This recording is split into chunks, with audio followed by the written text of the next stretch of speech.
तामो चा सिदा थनमगे थनमो थनमो खबर सु लेरे तामो होय होय होय आइसु लोइरेदा गमला सिमतंग इसिंग हैरमगा लोइरे अदु निंथेम तामो ngасꯤ디 आई ऑफिस खजिक्तंग ngana chatke ko staff meeting लाई फनी तामो आई ngannana ba hona jage ado आई दुकान फावबदंग दी थोखिगे तामो होय होय होय चलो चलो चलो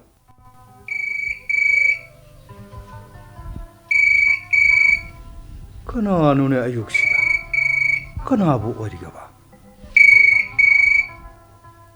हेलो हाइमा इबुंगा कइदोबा हायो हायो करी रिजन हा सिविल सर्विस एग्जाम सिलेक्शन तौरे हाइबा करी 13 rank congratulation my son congratulation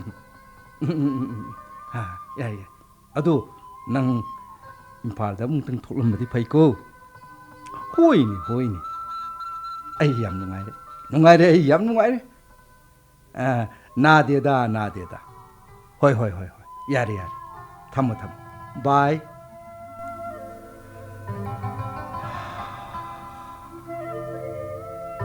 बोबोना all India civil service exam pass तौरबा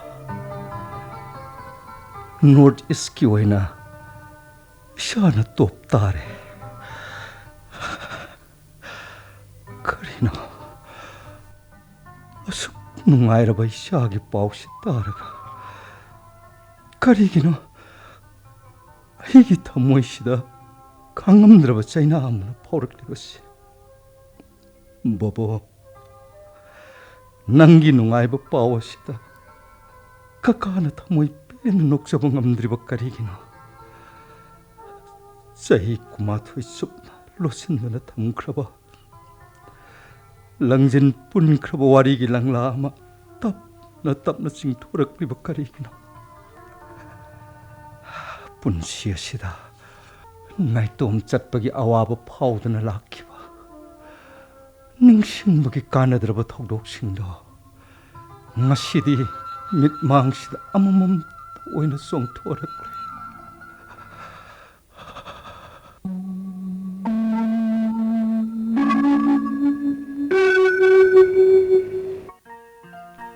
टिंथौ मतोना गेगे लाउदनसु हंगाम पिरे मु फजेगद्रो अदुना बोइसु हाइसिदी क्वाकना क्वाक वाहोंगना वाहोंग नंगिदु अइंगोंदा मरो म इरै लई मरो लैबा लैतबा अदु अदाई खंगदे ngасꯤ디 आई युम हल्लरोइदबनिको ए कदाइ चतोइबा सेलदोइबा करीगे चेंदा याद्रबा ngасꯤ마 हौजिकमक असुक्थुना थुदा याद्रे फिंगमल्लिदा नंगबा फिंगदा याद्रबा खितदि खंथकोदा यामुन्ना खंथरेदा अदु अइना याद्रदि नंगना याद्रबसु आइदि सेलनी ए कमदौना इमागी सेबागीदमक लाक्चरबनी हाइदना नखोइ इमादा कोक खुरमगा लोरदुबो नंगु ngamjagद्रनि अदुक लाइबदुबो उन्थोकना किरेदो कोइबेमा आइदि खंगदे हल्लरोइ हाइरिसिनिको असेंग बैरो नंगिसिबो सिबु फागी याबो वाफमलो इस फनलुइ हे अदुदि अइंगोंददि याम लाइ खंगदेदा पुंसिगी बसंत गादु यौरक्लबर करिनो कोइरेना आइदि यौरकबा इस मिहुंगासिना दिंग दिंग चोंकलैसिना करिगिनो थमोइदो मयोल चोंगबा होरकलिने इस येनिंग होलपो गादु सिरने अंग कोइररोय कोकिलसु पाइरानी थाजद्रगा येंगो कदाइदा नंगी तंगांगी तनान भी खजाइसिदरो मसासिगा होय बुंगो मपो काइदना फजबा नंगी पिसुमसिदा वागति अयोबिनिको हेक ngangninglakpa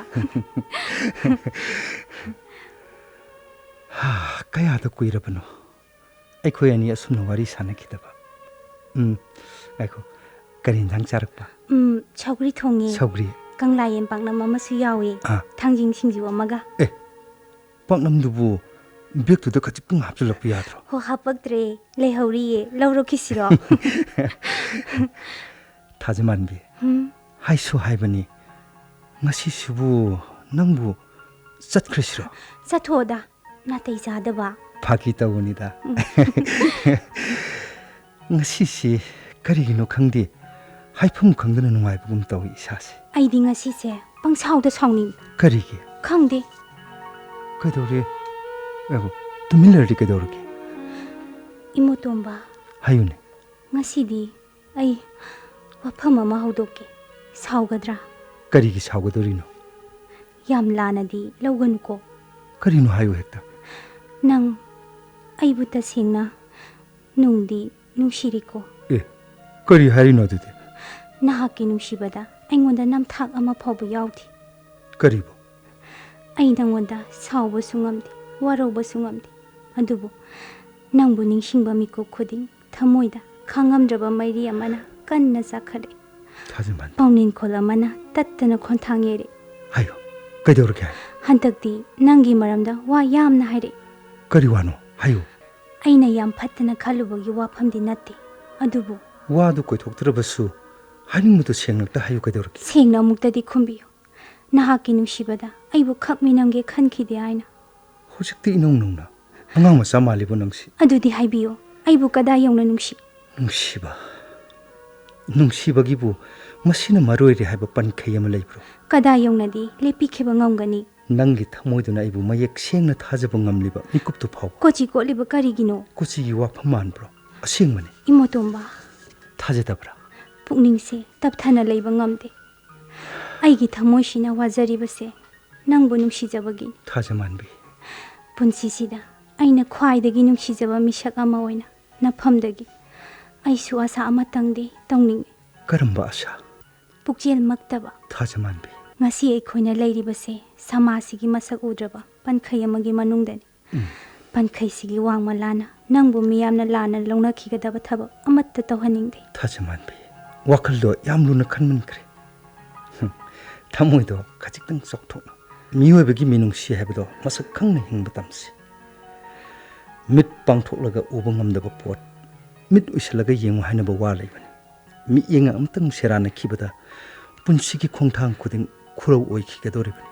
ꯑꯩꯒꯤ ꯋꯥꯈꯜꯁꯦ ꯑꯔꯥꯟꯕꯗꯤ ꯑꯣꯏꯁꯅꯨ ꯑꯗꯨꯕꯨ ꯅꯨꯡꯁꯤꯠꯀꯤ ꯁꯥꯍꯨꯝꯗ ꯎꯗꯒꯤ ꯎꯅꯥꯗꯤ ꯀꯦꯟꯕꯅꯤꯀꯣ henjinban yeng thajagandaba thamoi seranaba wakal haibasina miwebagi apikpa pukselba masak uthui karigino aduk yanu puksen pipagi mato uthoi ꯑꯩꯕꯨ ꯄꯨꯛꯆꯦꯜ ꯌꯥꯝ ꯄꯤꯛꯃꯜꯂꯕ꯭ꯔꯥ nangna haninglibado karino haiba ai munna khangine thajman bi 이모tomba nupiyo moina laik laisu hairabi gyan lairabi misak amu oina nangi nafamdagi aduguma puksel ai asa tongningste thajman bi aina thamoi sengna hairi ai nangmu ta sengna nungsi 이모tomba 아이기 분식이 타자바 쿠딩 낭원다 탐네 타자바 시기 마름다 아이나 낭부 오해닝이 숨나땅이 아싱만 누피 이모tomba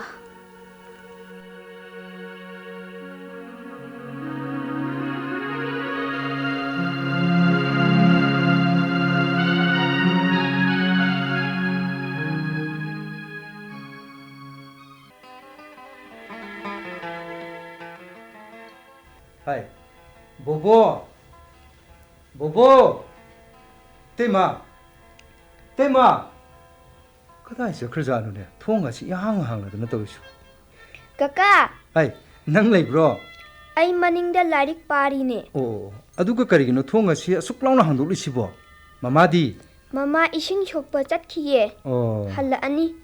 Kaka, nang nahan makay laktri kay gino. Nahan su ay na kaka da suhoy tohan gena kayang kuy na nga.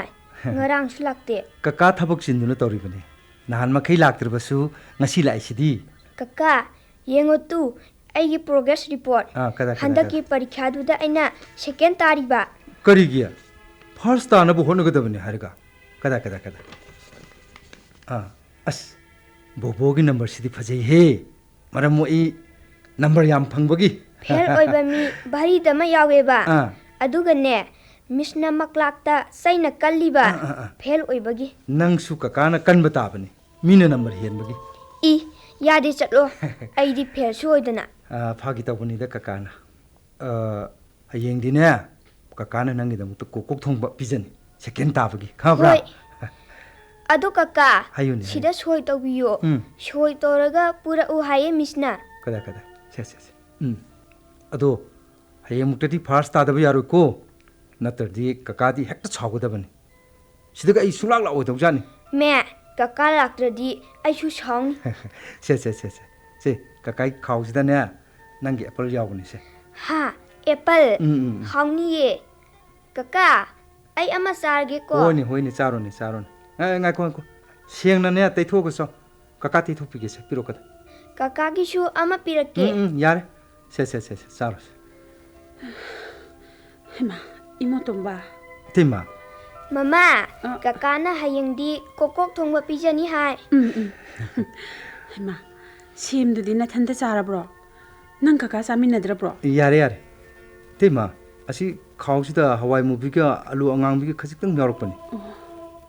Kaka, ai homework tawlo shilukhiye ko. Cha lo. Ado, itay machak thongage. Charaga chatlodana. Chararoida. Yumda su changamdri tema.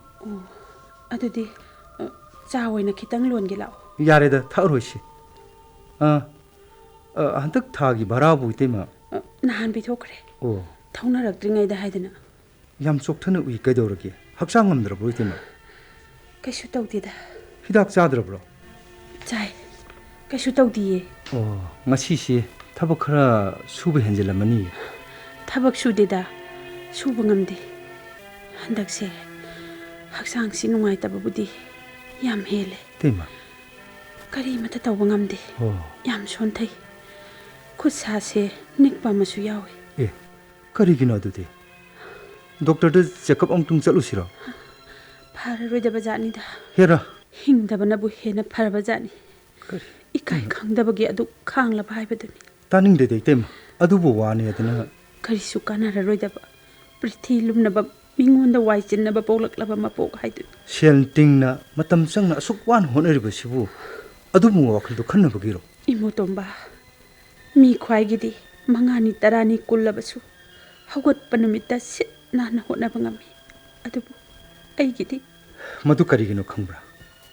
Mi khwaina khanba wakhanga itemana khanba manadaba. Wakhal se khajiktang ni chakthokpa tam sikadorki tema. Imotomba. Nangnadi hairiba. Itaimana wakhan chakthokadaba sibu kadaidano. Tema. Itaima sumini. Mi ama oina hingnabagidamak hotnapam thokpa changdudi. Itaima su hotnaningine. Tema. Pungkai phana karimata tawba ngamde. Khongse mathanta pangtharai. Khutsi karimata paisanba yarakte. Ipangana suraga hingadaba aina. Phibam masida hingnabani haiduna hotnagadaba sibu karamna lone. Adu aina nahana matam khradi potharaga laisi haibadi sungya yadi. Te mangamdi khangdana aisu honaba yabadi honaridana. Pen bagi wadu khangdre. Nangi honaba haibadu danine itaimana khangbada waribase. Tema. Imotomba nangna khangdabagi wani. Itaimana waribase aigi natte nangidamaktani. Kari aigidamak. Ngasi ngarangtagi wasu natte. Nanga aikhoi taibo chaga ahanba hek thengna khiba numitudagi hauna. Nangna aikhoigidamak kaya da wana hotnabirakhiba. Tema. Phibam amatang tanaba haiduna aikhoigidamak chen chongkhiba mayam ado. Aduga ngasina amu ima hichagidama. Yari se tema tosi se yari. Tosi. Setna chanabagi phawba ningthina hotnaba ngamdringaida. Tha khudingi lainanaba bara. Bobogi mahi masing tambagi. Adudagi aigi ana ye maya ma Tosi haibani tema yari. pumnamak sige mathakta watpa yadraba itaimagi hidaksu. Kaidorgi adubu. Aibu kanhana wari haribano. Hojikti ai tolop charabani ni tema ai tolop charabani. Imotomba itaimana mapungoina hotnajaraga nangna awatpa membiramba oirambabadi aisu karisu khalam loidabani. Tema. Adubu hadaki mapok sigiti itaimana nangi lamalase singba ngamgani haiba thajadre. Karino haribudu. Mati karino haribudu tema. Itaimaki haujik oiba phibam asida nangsu nakhong thangdokpa ngamdre haiba ai khangi. Tema. Nakhoi taibo chaleiringaitadi asigumba wakhalase nongmatasu khalamdabani. Adubu ngasidi mikup khuding mi paibatana pik thalle ꯅꯪꯒꯤꯗꯃꯛ ꯈꯟꯕꯗ 이때마 ꯄꯨꯝꯅꯃꯛꯁꯤꯒꯤ ꯃꯊꯛꯇ 이때이ꯃꯅ ꯈ꯭ꯋꯥꯏꯗꯒꯤ ꯍꯦꯟꯅ ꯃꯤꯄꯥꯏꯖꯔꯤꯕ ꯄꯨꯛꯅꯤꯡ ꯋꯥꯖꯔꯤꯕꯁꯦ ꯃꯄꯣꯛ ꯐꯠꯇ꯭ꯔꯕꯤ 이때이ꯃꯒꯤ ꯗꯣꯔꯤꯗꯒꯤ ꯅꯪꯕꯨ ꯃꯤꯃꯥꯡ ꯐꯝꯂꯒꯗ꯭ꯔꯥ ꯑꯁꯤ ꯈꯛꯇ 야래 이때마 또시 와리세 땐슬레시 또시 이때마 ꯑꯣꯏꯔꯤꯕ ꯐꯤꯕꯝ ꯑꯁꯤꯗ 이때이ꯃꯅ ꯍꯤꯡꯂꯤꯕꯁꯦ ꯍꯤꯡꯅꯤꯡꯅ ꯍꯤꯡꯕ ꯅꯠꯇꯦ 시이ba ngamdabagi asummak kaanglabani 와클도 얌 hin진만크레 쿠딩막 마용나가 다바니네 이때마 이모tomba ꯑꯩꯅ ꯄꯥꯝꯖꯕꯗꯤ ꯅꯨꯄꯤ ꯑꯃ ꯑꯣꯏꯅ ꯍꯤꯡꯕꯒꯤ ꯂꯥꯟꯐꯝꯁꯤꯗ ꯈꯣꯡꯐꯝ ꯆꯦꯠꯅ ꯂꯦꯞꯄꯗꯨꯅꯤ ꯃꯗꯨꯁꯨ ꯃꯃꯥ ꯑꯃ ꯑꯣꯏꯅ ꯃꯆꯥꯒꯤꯗꯃꯛ ꯕꯣꯕꯣꯅ ꯃꯇꯤꯛ ꯆꯥꯕ ꯃꯤ ꯑꯃ ꯑꯣꯏꯍꯧꯕ ꯁꯃꯥꯖꯇ ꯈꯣꯡꯐꯝ ꯆꯨꯝꯅ ꯂꯦꯞꯍꯧꯕ ꯃꯁꯤ ꯈꯛꯇꯃꯛ ꯂꯥꯏꯅꯤꯡꯉꯣꯏꯁꯤ 이모tomba ꯁ꯭ꯋꯥꯏꯁꯦ ꯃꯤ ꯌꯥꯝ ꯐꯠꯇꯦ ꯅꯤꯁꯥ ꯁꯤꯖꯤꯟꯅꯕ ꯑꯩꯅ ꯍꯩꯅꯗꯕ ꯃꯤ ꯌꯥꯝꯅ ꯂꯩ ꯑꯣꯟꯗ ꯑꯣꯟꯁꯤꯟꯕꯤꯔꯨꯅꯨ ꯀꯔꯤꯕꯨ ꯇꯧꯅꯤ ꯍꯥꯏꯒꯦ ꯍꯥꯟꯅꯒꯤꯗꯨꯗ ꯑꯗꯨꯃꯛ ꯂꯩꯖꯔꯝꯂꯒꯗꯤ ꯀꯔꯤ ꯎꯄꯥꯏꯗꯤ ꯂꯩꯔꯤ ꯂꯝꯕꯤ ꯄꯥꯛꯊꯣꯛꯄꯒꯤ ꯇꯛꯈꯥꯏꯕꯗ ꯂꯣꯏꯅꯃꯛ ꯌꯥꯎꯈ꯭ꯔꯦꯗꯅ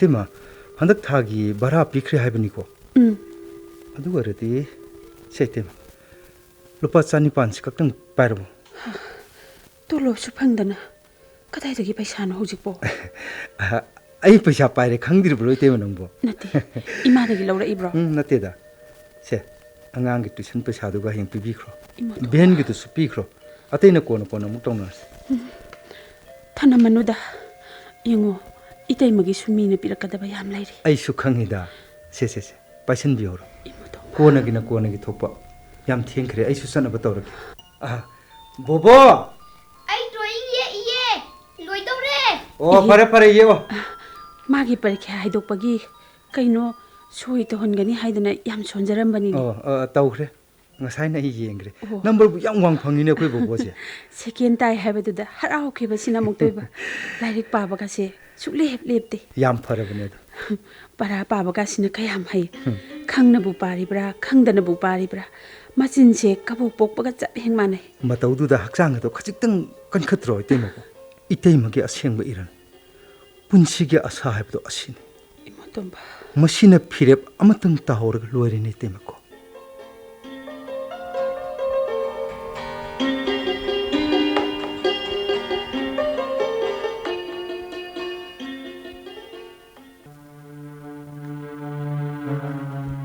누파 마사 낭 이만 하이바시 러러로 하네 칼레네 하 나띠 아이네 하이바디 미나 짱루라누 하이바 마팜마드다 낭나 한진 노마땅 마사카도 오호드라바디나 사도 레팜 짜펑 캉드레네 나 ꯇꯧꯅ ꯇꯟꯈ꯭ꯔꯦ ꯑꯩꯈꯣꯏ ꯃꯥꯁꯤ ꯁꯦꯔꯥꯟꯒ ꯇꯨꯔꯥꯟ ꯉꯥꯛꯇ ꯉꯥꯡꯉꯦꯕ 까리기 세란 도람바 와웨로니야 ꯒ꯭ꯌꯥꯟ ꯇꯥꯎꯅ ꯍꯦ ꯅꯨꯄꯥ ꯃꯆꯥ ꯅꯪ ꯑꯉꯥꯡ ꯅꯠꯇ꯭ꯔꯕꯅꯤꯅꯦ ꯃꯥꯗꯤ ꯃꯧꯅꯤ ꯃꯁꯥ ꯂꯩꯔꯕ ꯑꯗꯨꯒ ꯅꯪꯅ ꯄꯥꯈꯪ ꯐꯔꯦꯁꯦ ꯌꯥꯔꯦꯁꯦ ꯇꯣꯛꯑꯁꯦ ꯑꯗꯣ ꯑꯩꯈꯣꯏ ꯆꯥꯛꯄꯨ ꯊꯤꯔꯕ꯭ꯔꯣ ꯏꯃꯥ ꯍꯦ 와도 태독부나 까나로이 누빠 마자 이마부네 와 얌나 강한가노 ꯇꯣꯛꯑꯁꯦ ꯍꯥꯏꯕꯅꯤ ꯏꯃꯥ ꯅꯪꯕꯣ ꯑꯩꯁꯨ ꯌꯥꯝ ꯆꯪꯅꯤꯡꯗꯅꯒ ꯆꯪꯕ ꯅꯠꯇꯦꯕ ꯃꯊꯥꯒꯁꯤ ꯁꯥꯒꯖꯥꯠꯅꯤ 사니 ꯁꯨꯝ ꯅꯨꯡꯉꯥꯏꯇꯕꯒꯤ ꯑꯗꯨ ꯀꯗꯥꯏꯅꯣꯅ ꯈꯟꯕꯒꯤ ꯋꯥꯅꯤ 칸비루누 난 까나수 칸비요 하이데냐 마코이기수네 마코이나 톡바니 ꯑꯗꯨꯝꯅꯕꯨ ꯈꯟꯕ ꯉꯝꯂꯝꯂꯕꯗꯤ ꯅꯍꯥꯟ ꯍꯟꯅ ꯐꯥꯎꯕ ꯌꯦꯡꯂꯝꯃꯔꯣꯏ 마두 칸바 ngamdabaduni네니 해 미나 낭부 나마이 빠나바 학동니 하이나리세 ꯃꯤ ꯀꯅꯥꯁꯨ ꯍꯥꯏꯅꯗꯦꯁꯦ ꯑꯩꯈꯣꯏ ꯃꯥꯅ ꯄꯉꯥꯡꯅ ꯉꯥꯡꯕꯒꯤ ꯋꯥꯅꯤ lamhengaну nupa maza mina hainadrabasune imana yade harisini ꯑꯗꯨ ꯑꯣꯏꯔꯒꯅ ꯑꯩꯅ ꯅꯍꯥꯟ ꯑꯩꯈꯣꯏ ꯁꯤꯗ ꯄꯨꯁꯜꯂꯁꯤ ꯍꯥꯏꯔꯦ ꯏꯃꯥꯅꯗꯤ ꯌꯥꯗꯦ kariya kari thongnadana lehengadoriba ꯑꯗꯨꯅ ꯑꯩꯗꯤ ꯃꯇꯝ ꯈꯔꯗꯤ ꯆꯠꯈꯤꯅꯤ adu oragana aisu aina ngamba thabak chathaba taredana ꯀꯔꯤ ꯇꯧꯗꯣꯏꯕ tabak chathadoriba ꯀꯔꯤ fajana chumna haibada yadrabanina ne Ah. chatlaga masamdo khudang yelaga hairudoriba ꯏꯃꯥ saurak sanglaklabanina yamna usinadre ꯏꯃꯥꯗꯤ ꯃꯗꯨꯗ ꯌꯥꯝ ꯂꯦꯝꯃꯅꯤ ꯌꯥꯝ ꯐꯖꯔꯅꯤ ꯃꯥꯏꯒꯗꯣ ꯐꯧꯔꯥꯡ ꯄꯥꯛꯑꯅꯤ pakta sanu nangbu isani gana ne imaise thampham leiroidori ꯑꯩꯅ ꯀꯔꯤ ꯇꯧꯔꯒꯦꯕ hey nachindu thirakano nang imagi bungo nang bosomna tawramdabani ko gyan tana hek mangba haibado oireda ko nang bo ꯏꯃꯥ ꯌꯥꯔꯦꯁꯦ themduna yengi yade thina ngangi tade ima isada leiminaba yum masida nangna somna tawraga imana nungaiga dawbasibu kadaidano ꯏꯃꯥ ꯑꯩꯁꯨꯅꯦ ꯌꯥꯝ ꯋꯥꯏꯌꯦ ꯏꯃꯥꯅ ꯋꯥꯔꯤꯕꯗꯨꯗꯒꯤ ꯑꯩꯅ ꯍꯦꯟꯅ ꯋꯥꯔꯤꯕꯅꯤ ꯂꯝꯗꯝꯁꯤꯗ ꯃꯥꯒꯤꯅꯦ ꯍꯥꯏꯕꯗ ꯁꯥꯒꯩ ꯅꯥꯇꯩ ꯃꯔꯤ ꯃꯇꯥ ꯂꯩꯔꯕꯁꯨ ꯂꯩꯇꯕꯒꯨꯝꯕꯅꯤ 누파 마사. ꯄꯨꯝꯅꯃꯛ ꯏꯃꯥꯁꯨ ꯈꯪꯂꯤꯕꯗꯨꯅꯤ ꯏꯃꯥ 누파 마사. ꯃꯁꯥꯁꯨ ꯐꯠꯇꯕ ꯃꯈꯩ ꯐꯠꯇꯕ ꯇꯥꯏꯕꯨꯆꯥ ꯂꯩꯔꯤꯉꯩ ꯑꯣꯄꯔꯦꯁꯟ ꯑꯅꯤꯔꯛ ꯇꯧꯈ꯭ꯔꯦ ꯍꯧꯖꯤꯛꯅ ꯑꯃꯨꯛ ꯏ ꯋꯥꯠꯄꯒꯤ ꯃꯊꯛꯇ ꯍꯥꯔꯠꯀꯤ ꯂꯥꯏꯅꯥ ꯑꯃꯃꯨꯛ ꯍꯣꯏꯅꯦ ꯑꯗꯨꯕꯨ ꯅꯪ ꯅꯁꯥꯒꯤ ꯐꯤꯕꯝꯒꯤꯁꯨ ꯈꯖꯤꯛꯇꯪꯗꯤ ꯈꯜꯂꯨ ꯍꯥꯏꯕꯅꯤ ꯑꯁꯤꯒꯨꯝꯕ ꯖꯒꯠꯀꯤ ꯑꯋꯥ ꯑꯅꯥ ꯑꯁꯣꯟ ꯑꯅꯥ ꯃꯌꯥꯝꯒꯤ ꯊꯦꯡꯐꯝ ꯑꯣꯏꯔꯨꯔꯤꯕꯁꯤꯕꯨ ꯀꯔꯤꯒꯤꯅꯣ ꯅꯪꯕꯣ ꯑꯗꯨꯕꯨꯗꯤ ꯏꯃꯥꯒꯤ ꯅꯆꯥꯅꯤꯗꯅ ꯏꯃꯥ ꯅꯨꯃꯤꯠꯇꯨꯁꯨ ꯑꯩ ꯀꯥꯎꯗ꯭ꯔꯤ ꯇꯥꯏꯕꯨꯆꯥꯒ ꯑꯩꯒ ꯏꯍꯥꯟ ꯍꯥꯟꯅ ꯊꯦꯡꯅꯈꯤꯕꯗꯣ ꯑꯩꯅ ꯆꯦꯛ ꯁꯨꯕ ꯌꯥꯎꯔꯤꯉꯩ ꯅꯤꯡꯊꯝꯒꯤ ꯃꯝꯂꯤ ꯃꯝꯂꯤꯔꯛꯄ ꯁꯟꯙ꯭ꯌꯥꯒꯤ ꯃꯇꯝ ꯑꯃꯗꯅꯤ ꯀꯨꯏꯅ ꯆꯥꯔꯛ ꯊꯛꯂꯛꯇꯕ ꯇꯨꯝꯂꯛꯇꯕꯒꯤ ꯆꯔꯥꯝ ꯆꯗꯠꯅꯔꯕ ꯁꯣꯟꯊꯔꯕ ꯍꯛꯆꯥꯡꯗꯨꯕꯨ ꯐꯥꯖꯤꯜꯂꯒ ꯁꯨꯞꯅꯇꯪꯒꯤ ꯍꯤꯡꯅꯕꯒꯤꯗꯃꯛ ꯊꯕꯛ ꯁꯨꯐꯝ ꯑꯃꯇꯪꯒꯤ ꯆꯪꯖꯐꯝ ꯂꯧꯔꯛꯈꯤꯕꯗꯣ 누파 마사. ꯆꯣꯛꯊꯔꯕ ꯍꯛꯆꯥꯡꯗꯨ ꯎꯕꯗ ꯅꯨꯡꯉꯥꯏꯇꯗꯨꯅ ꯌꯨꯝꯁꯤꯗ ꯄꯨꯔꯛꯂꯒ ꯑꯍꯥꯟꯕ 어ꯣꯏꯅ ꯆꯥꯛ ꯆꯥꯃꯤꯟꯅꯈꯤ 마기 붕어. ꯑꯗꯨꯕꯨ ꯀꯔꯤꯃꯠꯇ ꯆꯥꯗꯅ ꯂꯩꯍꯧꯔꯤꯕ ꯏꯇꯩꯃꯒꯤꯗꯃꯛ ꯈꯟꯕꯗ ꯌꯣꯠꯄ ꯉꯝꯂꯛꯇꯕꯗꯒꯤ ꯏꯀꯥꯏ ꯍꯪꯒꯣꯏꯕ ꯄꯨꯝꯅꯃꯛ ꯇꯨꯡꯑꯣꯏꯅꯔꯝꯂꯒ ꯆꯥꯛ ꯆꯥꯈꯣꯝ ꯑꯃꯒꯤꯗꯃꯛ ꯃꯇꯦꯡ ꯅꯤꯔꯛꯈꯤꯕ ꯃꯗꯨꯁꯨ ꯁꯛ ꯑꯃꯨꯛꯇ ꯎꯅꯈꯤꯗ꯭ꯔꯤꯕ ꯏꯃꯥꯒꯤ ꯃꯐꯝꯗꯒꯤ 이마수 마도 ꯈꯪꯗꯕ ꯅꯠꯇꯦꯅꯦ 누파 마사. ꯄꯨꯝꯅꯃꯛ ꯈꯪꯉꯤꯅꯦ ꯑꯗꯨꯕꯨ ꯍꯧꯈ꯭ꯔꯕ ꯋꯥ ꯑꯗꯨꯗ ꯅꯪꯅ ꯁꯨꯝ ꯈꯟꯗꯨꯅ ꯂꯩꯔꯤꯕꯁꯤꯕꯨ ꯀꯔꯤꯒꯤꯅꯣ ꯍꯥꯏꯕꯅꯤ ꯑꯩ ꯇꯥꯏꯕꯨꯆꯥꯕꯨ ꯀꯥꯎꯊꯣꯛꯄ ꯉꯝꯗꯦ 누파 마사. ꯃꯍꯥꯛꯅ ꯑꯔꯣꯏꯕ ꯁꯣꯔ ꯍꯣꯟꯈꯤꯕꯗꯣ ꯑꯩꯒꯤ ꯇꯝꯄꯥꯛꯁꯤꯗꯅꯤ 마기 붕어. ꯃꯍꯥꯛꯀꯤ ꯈꯣꯡꯐꯝ ꯁꯣꯏꯕꯗꯒꯤ ꯗꯣꯂꯥꯟꯗꯒꯤ ꯇꯥꯔꯛꯈꯤꯕ ꯁꯛꯇꯝꯗꯣ ꯑꯩ ꯉꯁꯤꯁꯨ ꯅꯤꯡꯁꯤꯡꯂꯤꯅꯦ ꯏꯃꯥ ꯑꯔꯣꯏꯕ ꯄꯨꯡꯖꯥꯅꯗꯤ ꯅꯛꯁꯤꯜꯂꯛ ꯃꯤꯔꯣꯟ ꯇꯥꯗ꯭ꯔꯤꯕ ꯕꯣꯕꯣ ꯃꯔꯥꯏꯕꯛ ꯊꯤꯍꯧꯔꯒꯗꯕꯤ ꯏꯇꯩꯃꯒꯤꯗꯃꯛ ꯈꯟꯕꯗ ꯐꯣꯡꯗꯣꯛꯂꯤꯕ ꯋꯥꯐꯝ ꯀꯌꯥ ꯆꯤꯟꯊꯣꯛꯅ ꯍꯥꯏꯖꯅꯕꯒꯤ ꯊꯧꯅꯥꯗꯤ ꯂꯩꯖꯗ ꯃꯈꯣꯏꯕꯨ ꯌꯦꯡꯁꯤꯟꯕꯤꯔꯛꯎꯀꯣ ꯍꯥꯏꯕꯒꯤ ꯃꯇꯥꯒꯨꯝ ꯌꯦꯡꯂꯝꯕ ꯇꯥꯏꯕꯨꯆꯥꯒꯤ ꯑꯔꯣꯏꯕ ꯃꯤꯠꯌꯦꯡ ꯑꯩ ꯀꯥꯎꯕ ꯉꯝꯗꯦ ꯏꯃꯥ ꯑꯩ ꯀꯥꯎꯕ ꯉꯝꯗꯦ 누파 마사. ꯀꯔꯤꯅꯣ ꯅꯪꯅ ꯉꯥꯡꯂꯤꯕꯗꯨꯕꯨ ꯅꯨꯃꯤꯠꯇꯨꯗ ꯑꯣꯏꯈꯤꯕ ꯏꯇꯩꯃꯒꯤ ꯁꯛꯐꯝ ꯑꯩ ꯌꯦꯡꯕ ꯉꯝꯗꯦ 마기 붕어. ꯑꯩꯅ ꯃꯅꯥꯎꯁꯛ ꯇꯥꯏꯕꯨꯆꯥꯒꯤ ꯁꯪꯁꯀꯥꯔꯒꯤ ꯃꯩꯔꯤ ꯑꯩꯒꯤ ꯈꯨꯠꯁꯤꯃꯛꯅ ꯆꯨꯈꯠꯈꯤꯕꯅꯤ 마기 또마. ꯃꯇꯝꯗꯨꯗꯒꯤ ꯍꯧꯅ ꯃꯔꯥꯏꯕꯛ ꯊꯤꯍꯧꯔꯕꯤ ꯏꯇꯩꯃꯒꯤꯗꯃꯛꯇ ꯃꯅꯥꯎ ꯑꯃ ꯑꯣꯏꯅ ꯀꯔꯤꯒꯨꯝꯕ ꯈꯔꯪ ꯍꯣꯠꯅꯕꯁꯤꯕꯨ ꯀꯌꯥꯝ ꯀꯥꯏꯔꯕꯒꯤꯅꯦ ꯏꯃꯥ 마기 붕어. ꯃꯁꯤꯕꯨ ꯃꯤꯑꯣꯏꯕꯒꯤ ꯆꯠꯅꯔꯣꯟ ꯅꯠꯇ꯭ꯔꯕ ꯏꯃꯥ ꯆꯠꯅꯔꯣꯟ ꯅꯠꯇꯦ ꯍꯥꯏꯕꯒꯤ ꯋꯥ ꯅꯠꯇꯦꯅꯦ ꯏꯕꯨꯡꯉꯣ ꯅꯪꯕꯣ ꯃꯇꯝ ꯆꯥꯗ꯭ꯔꯦ ꯍꯥꯏꯕꯅꯤ 마수 ꯃꯈꯣꯡ ꯃꯈꯨꯠ ꯇꯦꯛꯄꯃꯛꯇꯤ ꯅꯠꯇꯦꯗꯅ ꯏꯃꯥ ꯉꯝꯅ ꯉꯝꯅꯕ ꯑꯗꯨꯃꯛ ꯍꯣꯠꯅꯖꯅꯤ ꯂꯩꯕꯥꯛꯁꯤꯗ ꯅꯧꯅ ꯂꯨꯈ꯭ꯔꯥ ꯑꯣꯏꯍꯧꯔꯤꯕꯁꯤꯕꯨ ꯃꯇꯣꯝꯇꯔꯣ ꯅꯠꯇꯦ ꯏꯃꯥ ꯌꯥꯝꯅ ꯂꯩ ꯑꯗꯨꯕꯨ ꯉꯁꯤꯒꯤ ꯈꯨꯟꯅꯥꯏꯁꯤꯅ ꯃꯍꯥꯛꯀꯨꯝꯕꯤ ꯆꯍꯤ ꯃꯇꯥꯡ ꯆꯥꯗꯅ ꯂꯨꯈ꯭ꯔꯥ ꯑꯣꯏꯍꯧꯔꯕꯤ ꯑꯃꯅ ꯃꯁꯥ ꯃꯊꯟꯇ ꯃꯅꯤꯡ ꯇꯧꯅ ꯍꯤꯡꯅꯕꯒꯤ ꯎꯄꯥꯏ ꯊꯤꯖꯅꯕꯒꯤ ꯑꯙꯤꯀꯥꯔꯕꯨ ꯄꯤꯔꯤꯕꯔꯅꯦ ꯏꯃꯥ 누파 마사. ꯅꯥꯀꯜ ꯑꯃꯈꯛꯇꯃꯛ ꯎꯕ ꯁꯃꯥꯖꯁꯤꯒꯤ ꯃꯤꯠꯌꯦꯡ ꯃꯅꯨꯡ ꯃꯄꯥꯟ ꯅꯥꯏꯕ ꯃꯤꯑꯣꯏꯕꯒꯤ ꯋꯥꯈꯜꯅ ꯑꯃꯛꯄ ꯂꯩꯇ꯭ꯔꯕ ꯄꯨꯟꯁꯤ ꯀꯌꯥꯕꯨ ꯈꯣꯡꯊꯥꯡ ꯈꯨꯗꯤꯡ ꯌꯦꯡꯁꯤꯟꯕꯤꯗꯨꯅ ꯄꯨꯟꯁꯤꯕꯨ ꯀꯥꯂꯤ ꯇꯩꯁꯤꯟꯕꯤ ꯕꯗꯅꯥꯝꯒꯤ ꯃꯩꯔꯤ ꯆꯨꯠꯁꯤꯟꯕꯤ ꯁꯃꯥꯖ ꯍꯥꯏꯕꯁꯤꯗꯤ ꯁꯃꯥꯖꯅꯤ ꯁꯃꯥꯖꯒꯤ ꯆꯠꯅꯕꯤ ꯃꯤꯌꯦꯡ ꯑꯁꯤꯕꯨ ꯅꯪꯅ ꯊꯤꯡꯉꯨꯕ ꯊꯩꯗꯣꯛꯂꯨꯕ ꯉꯝꯕ꯭ꯔꯣ ꯑꯩ ꯄꯨꯝꯅꯃꯛ ꯈꯪꯏ ꯑꯗꯨꯕꯨ ꯍꯧꯖꯤꯛ ꯑꯣꯏꯔꯤꯕ ꯐꯤꯕꯝꯁꯤꯗ ꯏꯇꯩꯃꯕꯨ ꯂꯥꯏꯊꯣꯛꯅ ꯂꯧꯕ ꯑꯩ ꯉꯝꯗꯦ ꯏꯃꯥ 누파 마사. 이때막이 왕학다수 났대. 보보기다먹수네. 우빠이 레제드라바 타와이 마사두기나먹. 보보기 분치부 우나 수막강들을 망한 키바 아이밤되니 마. 마기 붕어. 미기 미행 하이버시수네. 야함나 로버니. 낭부 누피 티바 캉러로 하이버니. 마두기다먹 아이까리 수와디 마. 아두디 낭 용빨러로 시라. मखोइगी तंग ताब मफम अमतंग सेंबिरमद्रिब मखैदि आई नुपी थिररोइ 누파 마사.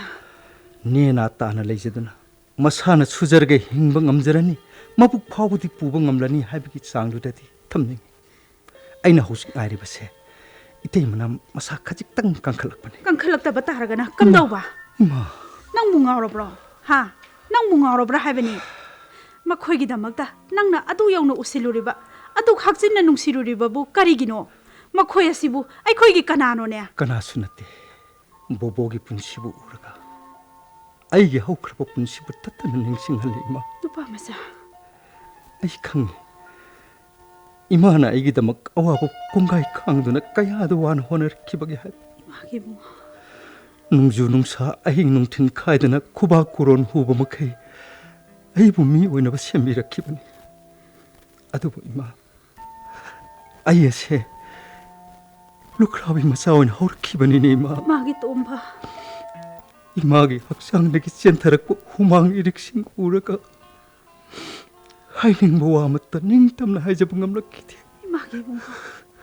땀닝바 이하이 마풍 파키디 이마. 이쁜 지아시다 실패나 바바 까우 방자락다바기 아와바도 먹고한 망암 키드라바 수이마. 이마기 봉바. 낙비 셴비나바 잉신비나바 야옥다바데기 뿐치 땅 쿠딩 막다 방락키바 닝암다바기 짜이나도마디 마라이박 티르바 보보기 뿐치다디 토한 닝드레 이마. 이마기 똥바.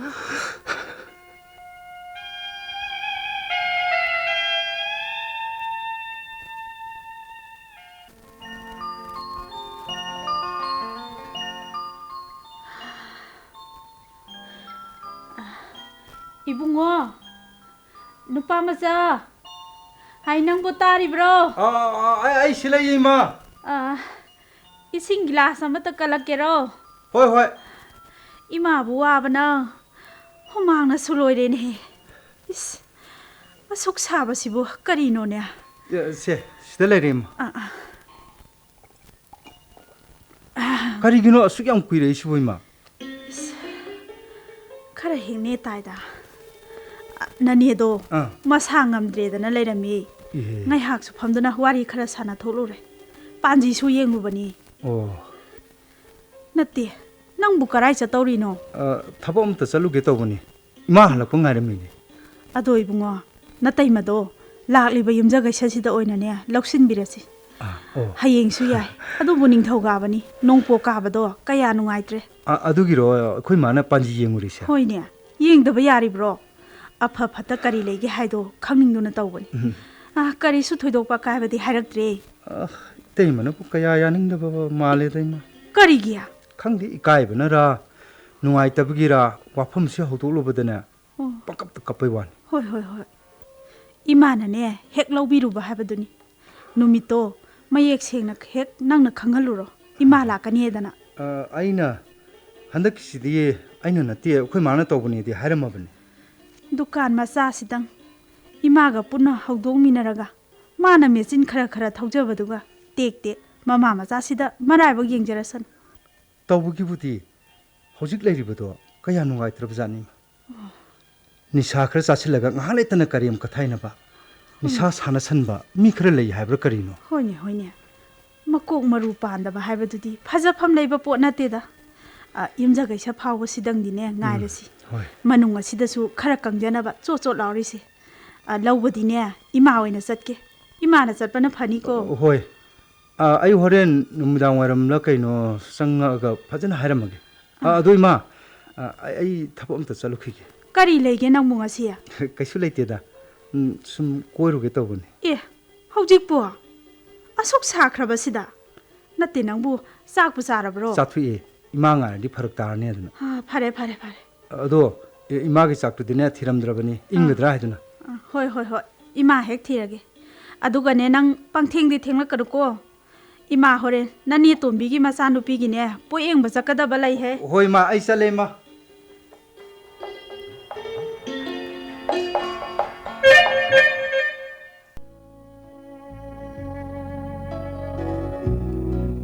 थाजमान कया कुइरबनो अखोनी असुन उनखिदबा अइना थेंगनाबा फना कन्न होनरबसु नंगना नाथाइखिबनरा उनब सुंफंग फंगदे नानसु खोनांग खोंदा इबु कयाम कुना लेफले आइदी ngaइबिउ काइना हाइखिबगा लैतेको अदुदि अइना याम लेपचनिंग बतारेने को अदु करि जासिगे यारे करि मता सारो करिगिनो इहे हाइनिंगदना उइ कैथौरगे नसांगमद्रब्रो हंतक्सी मपाल क्या थोखिद्रे है करिगिनो पाउसी याम कुपना लौबिरमिना कोपी थक्सी को इना sonda kopi ani kakta sonda su sani purani to kedorge kari sasi haino aidi yare kaigino oinari ro samina dab sukuire parese chicken fry oina ata torax ako nangna pamjaba momo simagana yaidan ko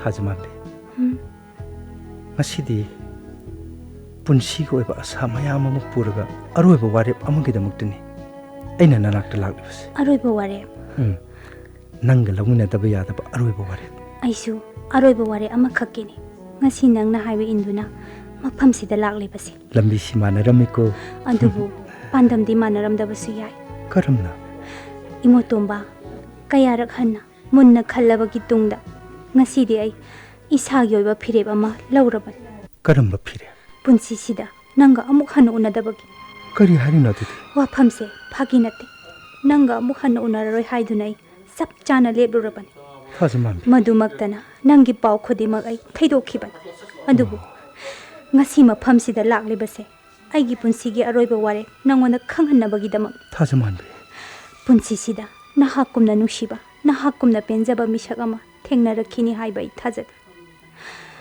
ꯅꯔꯨꯝ ꯊꯨꯞꯅ ꯑꯁꯥ ꯀꯌꯥ ꯑꯃ ꯁꯥꯒꯠꯆꯈꯤ ꯉꯥꯏꯉꯝꯗꯅ ꯂꯣꯟꯅ ꯀꯜꯂꯛꯆꯕ ꯃꯇꯥꯡ ꯀꯌꯥꯁꯨ ꯂꯩꯈꯤ ꯑꯗꯨꯕꯨ ꯃꯁꯤ ꯄꯨꯝꯅꯃꯛ ꯑꯣꯏꯗꯨꯅꯁꯨ ꯉꯁꯤꯗꯤ ꯑꯩ ꯅꯐꯝꯗꯒꯤ ꯍꯟꯇꯣꯛꯂꯒꯦ ꯍꯥꯏꯅ ꯆꯞ ꯆꯥꯅ ꯂꯦꯞꯄꯤ ꯃꯔꯝꯗꯤ ꯀꯅꯥꯒꯨꯝꯕꯤ ꯑꯃꯒꯤ ꯃꯅꯤꯡ ꯊꯨꯡꯖꯅꯕꯒꯤꯗꯃꯛ ꯀꯅꯥꯒꯨꯝꯕꯤ ꯑꯃ ꯏꯄꯨꯟꯁꯤ ꯑꯁꯤꯅ ꯅꯍꯥꯛꯀꯤ ꯃꯇꯨꯡ ꯏꯟꯗꯨꯅ ꯆꯠꯆꯕ ꯐꯪꯒꯅꯤ ꯈꯜꯂꯨꯕꯗ ꯑꯩꯅ ꯀꯌꯥꯗ ꯄꯦꯟꯖꯈꯤ ꯑꯗꯨꯕꯨ ꯉꯁꯤꯗꯤ ꯅꯪꯒꯤ ꯂꯣꯠꯁꯤꯟꯕ ꯌꯥꯗꯅ ꯃꯀꯥ ꯐꯣꯡꯂꯛꯂꯤꯕ ꯂꯝꯆꯠ ꯑꯗꯨꯅ ꯊꯥꯖꯃꯥꯟꯕꯤ ꯑꯩ ꯈꯥꯡꯕ ꯉꯝꯗꯦ ꯏꯃꯣꯇꯣꯝꯕ ꯁꯪꯁꯥꯔꯒꯤ ꯑꯐ ꯐꯠꯇ ꯄꯨꯝꯅꯃꯛ ꯈꯟꯊꯕ ꯉꯝꯂꯤꯕ ꯅꯍꯥꯛꯅ ꯑꯁꯤꯒꯨꯝꯕ ꯂꯝꯕꯤ ꯑꯃꯗ ꯈꯣꯡ ꯊꯥꯡꯖꯤꯜꯂꯤꯕ ꯀꯔꯤꯒꯤꯅꯣ ꯊꯥꯖꯃꯥꯟꯕꯤ ꯀꯔꯤꯒꯤ ꯅꯪꯕꯨ ꯂꯝꯆꯠ ꯌꯥꯎꯗꯕ ꯃꯤꯁꯛ ꯑꯃ ꯑꯣꯏꯅ ꯎꯍꯜꯂꯤꯕꯅꯣ ꯋꯥꯗꯣ ꯇꯞꯅ ꯃꯤ ꯇꯥꯅꯦ ꯅꯪꯒ ꯅꯛꯁꯤꯟꯅꯔꯨ ꯍꯥꯏꯕꯒꯤꯗꯃꯛ ꯑꯩꯕꯨꯅ ꯀꯔꯤꯒꯤ ꯑꯁꯨꯛ ꯊꯤꯅ ꯏꯀꯥꯏꯕ ꯅꯪꯍꯜꯂꯤꯕ ꯏꯃꯥꯟꯅꯕꯤ ꯀꯌꯥꯒꯤ ꯃꯃꯥꯡꯗ ꯃꯄꯥꯟ ꯊꯣꯛꯄ ꯌꯥꯍꯟꯗꯕ ꯃꯈꯩ ꯑꯩꯕꯨ ꯆꯥꯡ ꯇꯥꯍꯜꯂꯤꯕꯅ ꯀꯔꯤꯒꯤꯅꯣ ꯊꯥꯖꯃꯥꯟꯕꯤ ꯅꯪꯅ ꯃꯆꯥ ꯂꯩꯔꯕꯤ ꯃꯧ ꯑꯃꯒꯤ ꯃꯅꯥꯛꯇ ꯉꯥꯏꯍꯥꯛ ꯂꯩꯇꯅ ꯅꯨꯃꯤꯠ ꯈꯨꯗꯤꯡꯒꯤ ꯊꯥꯖꯃꯥꯟꯕꯤ ꯋꯥꯐꯝꯁꯦ ꯄꯟꯕꯗ ꯅꯪꯁꯨ ꯅꯨꯡꯉꯥꯏꯔꯝꯂꯣꯏ ꯑꯩꯅꯁꯨ ꯄꯟꯅꯤꯡꯗꯦ ꯀꯔꯤ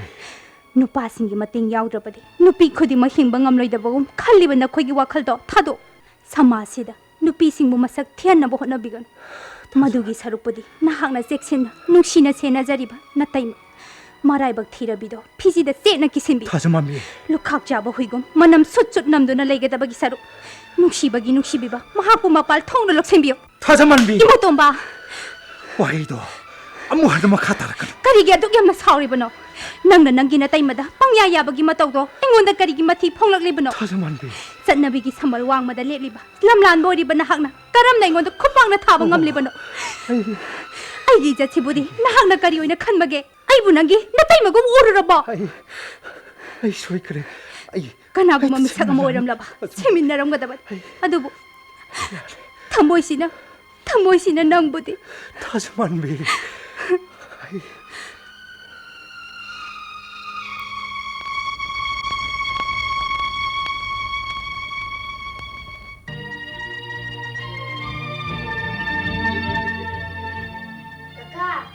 ꯍꯥꯏ ꯕꯣꯕꯣ ꯅꯪꯗꯤ ꯅꯊꯟꯗ ꯊꯣꯡꯒꯥꯜꯁꯤꯗ ꯀꯩꯗꯧꯔꯝꯃꯤꯕ ꯀꯀꯥ ꯂꯥꯛꯄ꯭ꯔꯥ ꯌꯦꯡꯉꯝꯃꯤꯅꯦ ꯉꯔꯥꯡ ꯂꯥꯛꯎ ꯌꯥꯗꯔꯥ ꯉꯔꯥꯡ ꯀꯀꯥ ꯂꯥꯛꯑꯝꯃꯗꯤ ꯈꯪꯒꯗꯕꯅꯤ ꯀꯔꯤꯕꯣ ꯉꯔꯥꯡꯅꯦ ꯃꯃꯥꯒ ꯄ꯭ꯔꯥꯏꯚꯦꯠ ꯇꯝꯕ ꯍꯜꯂꯛꯄꯗꯅꯦ ꯃꯝꯂꯤꯁꯨ ꯇꯧꯔꯦꯕꯀꯣ ꯃꯃꯥꯅ ꯗꯨꯀꯥꯟꯗꯒꯤ ꯆꯦꯡ ꯋꯥꯟꯈꯤ ꯁꯦꯅ ꯋꯥꯜꯂꯦꯕ ꯑꯗꯨꯒꯅꯦ ꯗꯨꯀꯥꯟꯗꯒꯤ ꯊꯣꯔꯛꯄꯗ ꯅꯍꯥꯟꯃꯨꯛ ꯌꯨ ꯇꯛꯑꯒ ꯌꯥꯝ ꯂꯥꯎꯏ ꯍꯥꯏꯕ ꯅꯨꯄꯥꯗꯣ ꯑꯗꯨꯒꯤꯗꯨꯅ ꯑꯩꯈꯣꯏ ꯃꯃꯥꯁꯦ ꯐꯥꯗꯒꯤ ꯇꯧꯔꯤꯅꯤꯅꯦ ꯀꯔꯤ ꯃꯃꯥꯕꯣ ꯃꯈꯨꯠ ꯄꯥꯏꯔꯒ ꯆꯤꯡꯒꯦꯒ ꯇꯧꯔꯤꯕ ꯀꯔꯤ ꯃꯃꯥꯅ ꯀꯟꯅ ꯂꯥꯎꯔꯒ ꯆꯦꯟꯕꯗ ꯈꯣꯡꯕꯥꯟꯗ ꯇꯥꯔꯤꯕ ꯆꯦꯡꯗꯨꯁꯨ ꯈꯣꯡꯕꯥꯟꯗ ꯂꯣꯏꯅ ꯍꯩꯗꯣꯛꯂꯤꯕ ꯕꯣꯕꯣ ꯑꯩꯅ ꯅꯪ ꯑꯩꯈꯣꯏ ꯀꯀꯥ ꯇꯥꯛꯂꯒ ꯐꯨꯍꯟꯒꯦ ꯍꯥꯏꯔꯨꯕꯗ ꯃꯥꯅ ꯑꯩꯉꯣꯟꯗ ꯂꯥꯛꯇꯅꯒ ꯏꯜꯂꯛꯑꯗꯅ ꯍꯌꯦꯡꯃꯨꯛ ꯊꯦꯡꯅꯕꯗꯗꯤ ꯃꯥ ꯑꯩꯅ ꯅꯨꯡꯅ ꯊꯥꯗꯣꯏꯅꯤ ꯕꯣꯕꯣ ꯑꯩꯅ ꯉꯔꯥꯡ ꯀꯀꯥ ꯂꯥꯛꯍꯟꯅꯤꯡꯕꯁꯤꯗꯤ ꯃꯤ ꯃꯌꯥꯝ ꯑꯃ ꯂꯥꯛꯂꯒ ꯌꯨꯝꯕꯨꯒꯤ ꯕꯨꯕꯣꯛꯇ ꯀꯔꯤꯅꯣ ꯌꯥꯝ ꯍꯥꯏꯔꯝꯕꯅꯤ ꯌꯨꯝꯕꯨꯒꯤ ꯕꯨꯕꯣꯛꯅꯁꯨ ꯃꯃꯥꯗ ꯁꯤꯗ ꯂꯩꯔꯅꯨ ꯀꯥꯏꯅ ꯍꯥꯏꯔꯝꯃꯤꯕ ꯀꯔꯤꯒꯤ ꯈꯪꯗꯦ ꯑꯗꯣ ꯀꯀꯥ ꯑꯩꯈꯣꯏꯒꯤ ꯑꯆꯤꯡꯕ ꯃꯌꯨꯝ ꯅꯠꯇ꯭ꯔꯤꯁꯦ ꯀꯔꯤꯒꯤꯅꯣ ꯃꯤꯒꯤ ꯃꯌꯨꯝꯗ ꯀꯔꯤꯒꯤ ꯂꯩꯔꯤꯅꯣ ꯑꯩꯈꯣꯏꯒꯤ ꯑꯁꯦꯡꯕ ꯃꯌꯨꯝꯗ ꯆꯠꯁꯤ ꯀꯀꯥ ꯕꯣꯕꯣ ꯑꯗꯨ ꯍꯧꯖꯤꯛꯇꯤ ꯑꯩ ꯂꯥꯛꯑꯦꯗꯅꯀꯣ ꯃꯃꯥꯗꯤ 이몽다 nga랑dagi kapine nasu nare mama bo ngarang numidangsu sak thungde ngacha ayukchu mamadi chadabani adu kaka nangna kuina laktise karigino bobo mama phangi kappaga adum lei kaka su suklak lakte ai kanaga layu harino matomta sum layo hairo. 보보 까까 와 하게 영세 hꯧ직티 까까 라입스티 Ado kaka, 까리노 하유니 ngasidi nang thuna chatkinu ko. 하 Ai matomta laiba nungaiteba ko. 보보 세세 라오세 상실로 라 Ai mamagi manakta changu. 까리기노 Ma aina kakkanu hairaga tu yade. 까까 짜기 라오세 까까 짜기 마나 숨 껍버가 레야브 라 Mama, mama, mama, kaka lae, hagotlo. 그이더러기 때마 학창 남들어버려 Kaisu tawdida. 아두가 까리기 hꯧ직부 Kokse inung nuwaite. Sumna summi pambanida. 그이더러기 꼭두보 아숙기 함나 손진을 내려미시부 나티 히다카 못다 싸들어 보이테마 Chaida. Kaisu tawdiye. Sak jada begini. Ngarang numidang su, ngasai ayuk su. 테마 Bobo. 까리기 싸들이버노 사라 헤무도 파우디 아이 사우닝이 꼬이테마 까리부 떠오르보게 하바 까리 농어랑 동네 하리시나 용부는 까리 하람무게 Imotomba. Itaima. Yam nungaire ibungo. 테마 Pokpagi mahayale. Nungaibagi pandon lomle. 테마 Nahan mukki mapokta. Kaya muk yamna pattaba tabag tawragtuna. Aibu asigumba mapok amada tunganbiriba. Itaima bu. Asomna kayam ko ina kaangkigadagi.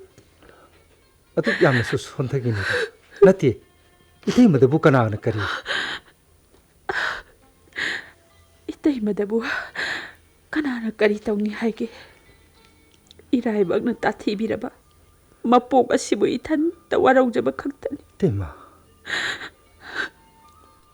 Angang oiringay, piklingay, mirol tarak pamatamda, ima baba masak kangan biramdre. Imagi mapam, aboki segada marum top tunaleraki. Abok lay kidraba matungdagidi, mamagi akan mamedi inigi ayak pawahi maragta, punsiyase, hingba ngamboy ngamdabo. Wah, nalenki. 테마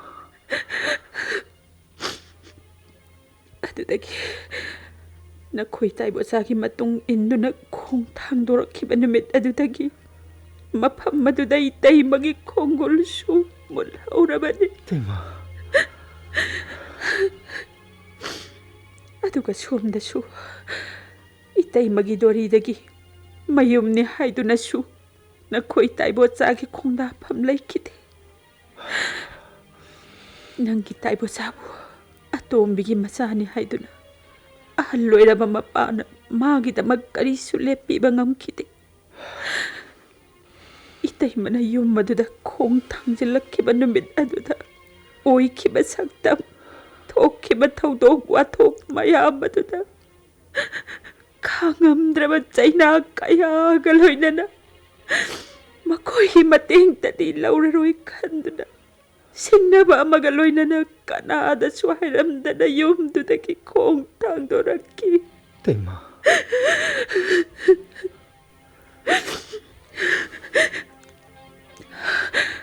Ningtamgi aying bamarak aduda. Numit humni kari matatsaba tagpapang na nalaki. Kaya na tangda nakakatengdaki. 뿜나 막강도나 내려보 와파마시다 테이마 나무 Imotomba. 테마 Nga sidi. Itay ma. Hay ni ngay laita na tsoktare. Sangjapam ka na sulaite. 테마 Saydang lagahing mapunsini kang na. Imay jabo lamtung pam kang drabay pakta intado na tambiram na.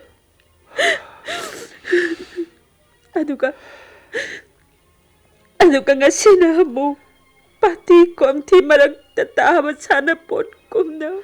Itay magipunsi mo. 야래 테마 또시 테마 야래 분시 하비도 신 분식이 아와 나 구동 티바 하비 시부 빰디 하드나 태독 태진 떠오르고 까나는 안박에 खरसु थौना फने हिंबा तमसी कदम तेमा ꯄꯨꯟꯁꯤꯒꯤ ꯂꯝꯕꯤ ꯂꯝꯃꯨꯛꯅꯔꯕ ꯈꯣꯡꯊꯥꯡ ꯈꯨꯗꯤꯡ ꯈꯨꯗꯤ ꯊꯤꯔꯕ ꯃꯥꯏꯊꯤꯔꯕ ꯄꯨꯟꯁꯤ ꯑꯃꯗ ꯍꯤꯡꯕꯒꯤ ꯊꯧꯅꯥ ꯍꯥꯏꯕꯁꯤꯕꯨ ꯀꯗꯥꯏꯗꯅꯣꯅꯦ ꯏꯃꯣꯇꯣꯝꯕ माइथीबन पुंसी थौना खांगबु कल्लबदा खांगमद्रब चैना हाइबमुक लैखिगद्रने तेमा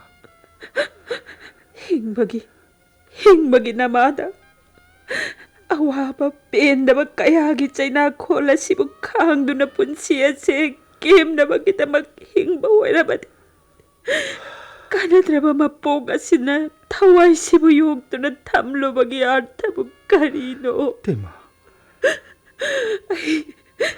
आई सिनिंगले तेमा करिनो ngasi तेमा न खंबिरबु वाखलन सिंगसिबु तेमा ngasi taibangsida mama mapa haiduna leribase masa singidamaktani masi khangna tema tangai phadana bobogidamak hingdaba yadabani tema इमोतोम्बा khara thauna lena hingba tamju tema leiriba nacha sigidamak nasingka phudokthuna khwangchat masi langbiyo maduna itemagi punsigi achuma khongthang egani tema इमोतोम्बा haukraba hala uyara roidaba thodok kayabun singdana tungi punsibu chaina pianganusi lakadorba punsigidam mipaiba poktuna hoksik hingliba punsibu su cinta pohonganusi henjina pakhansu khanjingumsi daitema इमोतोम्बा ei paw amatang hairamge haiduna sanglakpani adubu unthokpa mawang amada leirame करी पाओ yengoi tema imado hayeng ayuksida laalak करीगी imana ne temu bu lobu lakani haibani aina nahan wari tormaduni imana di yumja ke sanamit haibani adubu ngaira ro itemagi phibamse masu munna khanglabani आई करी खुंगदबनो खंद्रे इबुंगो आई सुखंगी मफम मसिदा लेबना अफब ओइरकनी हाइबदुदी आशा उदे tema खोंथांग खुदिंग इतैमगी फजफम लेते अमरोमदना कलक Chaoba समाजगी अकनबा बिजेंगदा मपोक फत्रबी तैमग नक्सिनै हाइबगीदमक नंगबु फिबमसिदा अइना करमना नंगीदा mit khara tangsinna na khara pangsinna pibet mapina masa saw ngaina hingbagum asmuk khang tabani ni tema se masigma wakal se khandana bo khonasi itei mana sumna tawbuse aishu yam sonthai punung se mi paiba ma phawhali te अदो इबुंगो सिदी इतै मवा मा हाइगे kari wano habiyo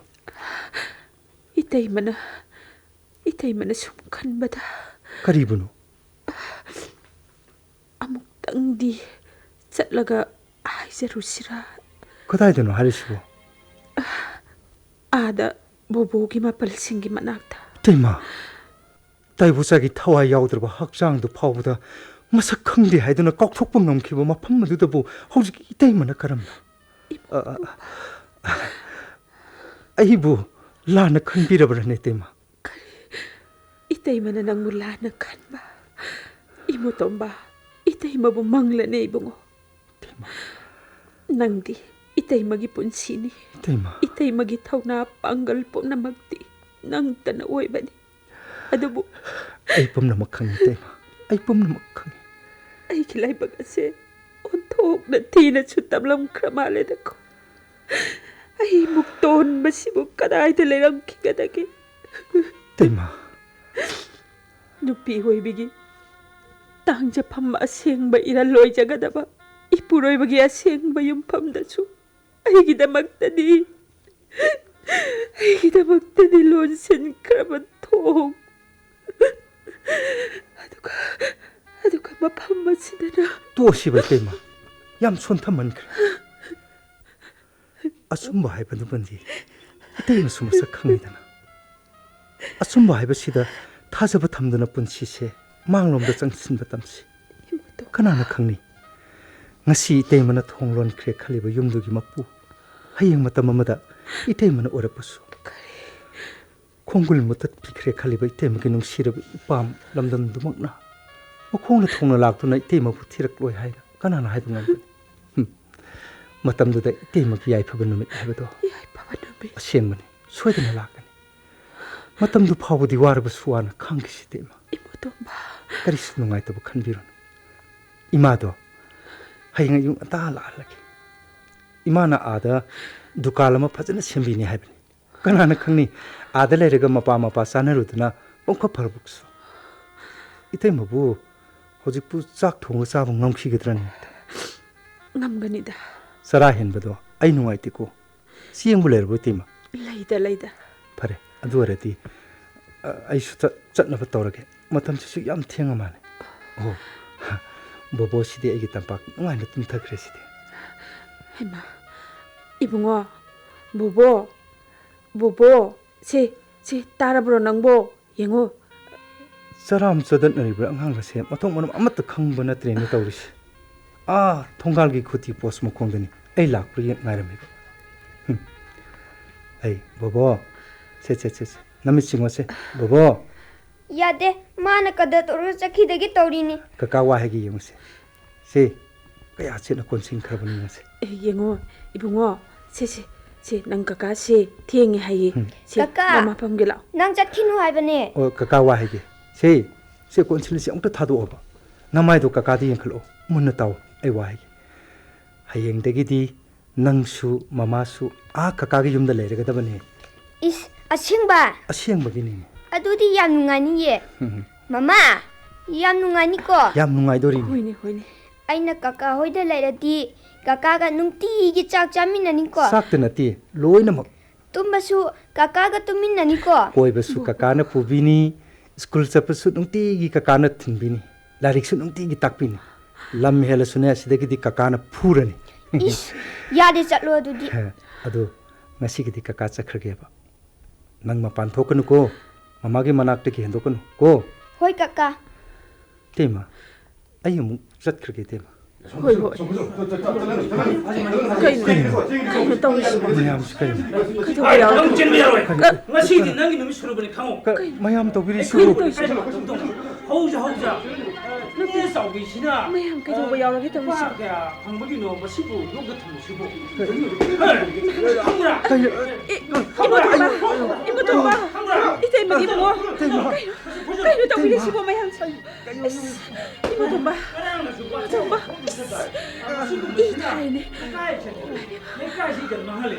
당하이 감동이 또 hai nang na akoi kaka da phuba yabra 이모도 봐 이제 뭐기 하시나 아이고들 프리자 마야 부나마 프리기 수고 laptop도 잘로 kalay no mayam to biri sai ge da lo chanare kaino haibiri basibo kai mayam to biri nai ta ka thosi kaino to biri basibo 이모도 봐 이제 뭐기다 막낭부 이제 poploy bada tara male da koi bu ai na to ka ba sibu kaino mayam na to biri basibo kaino ngasi ma tan thoki ge da bani lehen ba yaroi bhara da leiraga usik ta ba ma gi chawbi haibaduni yamna phatri base bhara ni haiduna bu asigum basibu mayam to biri basibo mayam to biri basibo natira mayam to biri basibo he nupi tongambi na samdo khudang yelga hage nang mayam kati poro maru ko thoksi sono ya yang tai thoksi akoi mama gi masuk tapigano mama gi masuk tapigano mama nati mayamu kaina kan pai basibu hagi umna khanbiru rabo mayam ayo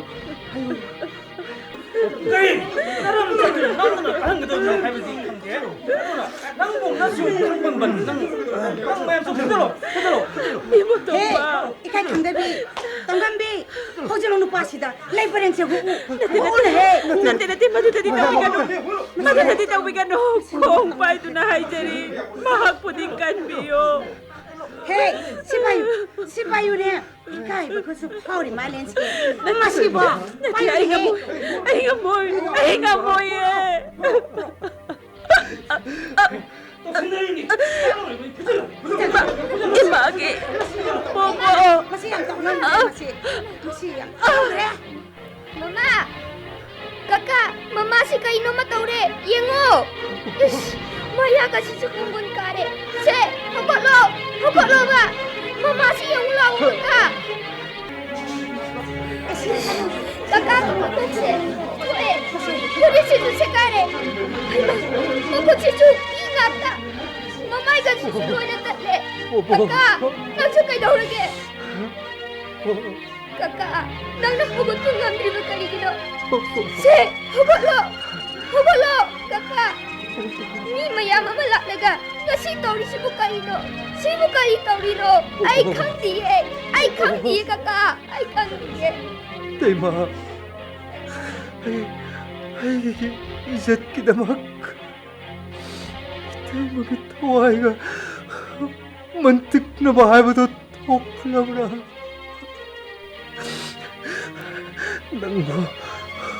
Nang mo hospital na. Amtang pingkay na ko tayo.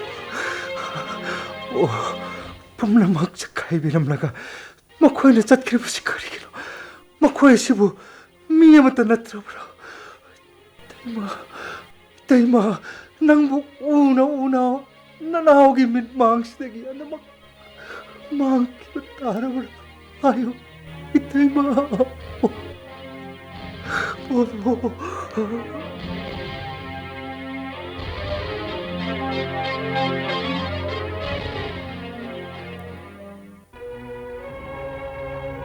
Ima koibu. Leiti, thaba ma chakani haiduna. Aina yumda lakpasibu. Kaisu kaiteda. Kayam sokki.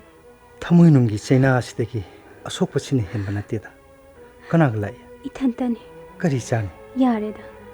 Namaidu yamayung tana ure. Narurabulu. Nade. Punsise sum khaluraga nusidra. Phangge tana jaba. Pukningna wana semgatjaba kaya amana. Mathanta tapna smuk lapthoki. Aisu khangde. Nangna hospital da lairingai. Kayarak hana nanakta lakhibani. Adubu nanak yoksilakpa ngamdana lona adum hanki. Thajamanbi. Soikraba khongthang amagidama phajinba ngamdraba pukning laitapam khangdraba thamoisina puba lambidani. Aina ngasi ikai ki wangma lana nanakta yawrakliba. Ai khangi. Aigi miyengse nangonda khajiktangdi henjin kramale. Nangna ibu saubge asuma maram sulai. Adubu nakhoina nupina nupigi punsibu nupigi awababu masak munna yoksinna kham ngamdriba si karigino. Imotomba. Marai thirabi.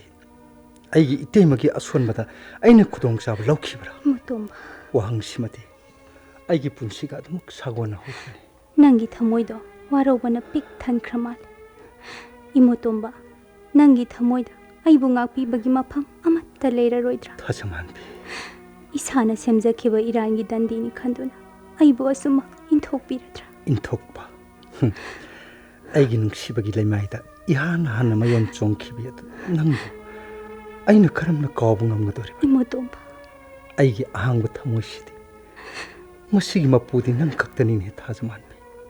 Ngasigi nangi mitki pigi marumda thuplaga hangliba wahangdugi paukhumdi ai mayak sengna piba ngamani thajadre. Imotomba. Punsia sida aina sagatsagiba asapun mathanta tapna sumkin tharakli. Ai nang nungsi. Imotomba. Itaimabu sunungai haninki. Imagi maning sutung haninki. Imotomba. Lan kre khangna nafamda changjarakpan. Aibu hanjin ikaiba pibiriba karigino. Ngasidi ai nangi matamamagi imotoma natre. Punsise lekha tarbugumle. Imotomba. Aduna aigi punsige aneiba isel maraksida kanabsu saruk yahange khandre. Punsise matom hangba tamlagi leple. Imotomba. Tangai padana ai maraibak thi horaba bobo gidamak lamlan bi kanagi makutta mahakpudi sinararoi. Lamlambi kana amuk pagtrabasu. Nangi wahaido aingondani haibai khang. Thajamanbi. Imotomba. Punsise kemduna mangkhro harabasu mangjakiki.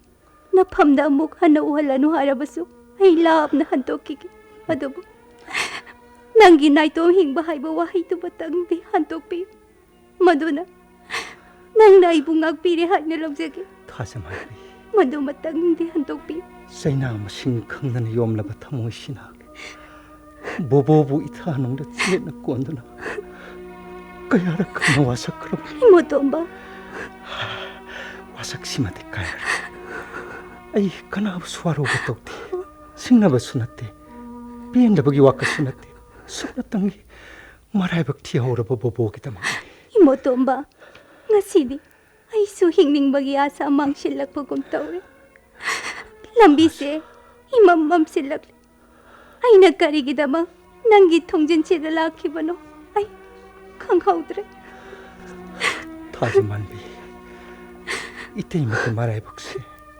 낭원에디 톡다보 오이스노 이모tomba 아이는 남기나 폼다 비랑거다보 아시바 하이보고 마시망아이 이모tomba 아이 마땅 그러던 행기기 그날 이제더라고 영신비너버 레이트라바 마게다마 마땅마마다 보보는 상사기 아와노아이 마사 캉락라바 분식이 세나 하겠더나 마마기 콩글리락바 마땅다 아이 분능함나바 뽑다나바 마우리바 이게 분식심마다 마게다마 꼬이랬어 마기만 땀자랐어 마시나 이게 아로이바니 가서마 아로이바 아이 랩라바니 이모tomba 타스마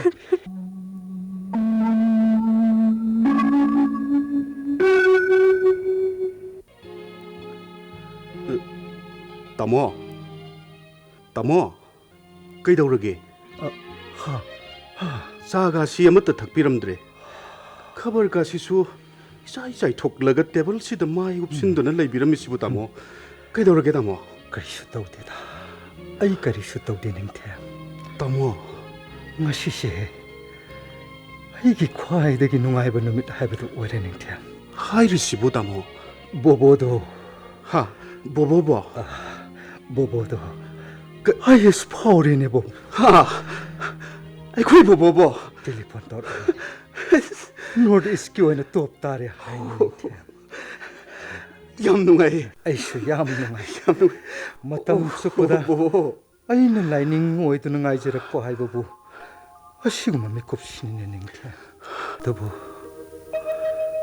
ꯅꯤꯡꯊꯦꯝ ꯇꯥꯃꯣ ꯑꯁꯨꯛ ꯅꯨꯡꯉꯥꯏꯔꯕ ꯃꯤꯀꯨꯞꯁꯤꯗ ꯉꯁꯤꯗꯤ ꯇꯥꯃꯣꯒꯤ ꯄꯤꯁꯦ ꯊꯤꯡꯕ ꯉꯝꯗ꯭ꯔꯦ ꯅꯨꯡꯉꯥꯏꯃꯟꯈꯤꯕꯅ ꯑꯣꯏꯔ ꯃꯥꯅꯤꯅꯦ ꯅꯤꯡꯊꯦꯝ ꯇꯥꯃꯣ ꯑꯩ ꯈꯪꯉꯤ ꯇꯥꯃꯣꯒꯤ ꯀꯪꯂꯕ ꯃꯤꯅꯣꯛꯇꯨꯒꯤ ꯃꯔꯨꯝꯗ ꯂꯣꯠꯂꯤꯕ ꯐꯨꯝꯗꯨꯅ ꯄꯨꯔꯤꯕ ꯊꯃꯣꯏꯒꯤ ꯑꯋꯥꯕ ꯊꯤꯡꯕ ꯉꯝꯗꯅ ꯆꯦꯟꯊꯔꯛꯂꯤꯕ ꯄꯤꯗꯨꯒꯤ ꯃꯔꯣꯜ ꯑꯩ ꯈꯪꯉꯤ ꯇꯥꯃꯣ ꯅꯅꯥꯎ ꯐꯔꯦ ꯇꯥꯃꯣ ꯉꯥꯛꯇ ꯏꯪꯅ ꯄꯣꯊꯥꯁꯤꯔꯥ